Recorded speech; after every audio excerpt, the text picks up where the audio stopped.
ইসলাম বিরোধী কোনো মতবাদ আমরা মানবো না। চিল্লায় বলেন ঠিক কিনা? ইসলাম আছে, ইসলাম থাকবে।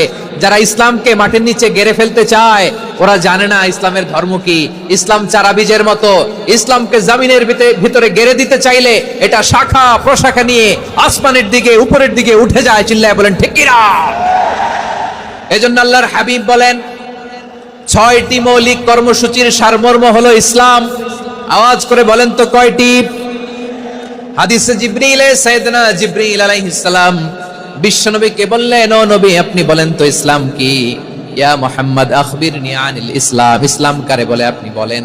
আল্লাহর হাবিব বললেন, আল ইসলামু আন তাশহাদা আন লা ইলাহা ইল্লাল্লাহ ওয়া আন্না মুহাম্মাদার রাসূলুল্লাহ। আল্লাহর হাবিব ফরমান ৬টি মৌলিক কর্মসূচির সারমর্ম হলো ইসলাম। এক হলো তুমি সাক্ষী দিবা আল্লাহ ছাড়া কোনো ইলাহ নাই, মুহাম্মদ ছাড়া রাসূল নাই, তিনি আমাদের রাসূল। সালাত কায়েম করবা, যাকাত আদায় করবা, সামর্থ্য থাকলে আল্লাহর ঘরে হজ করতে যাবা।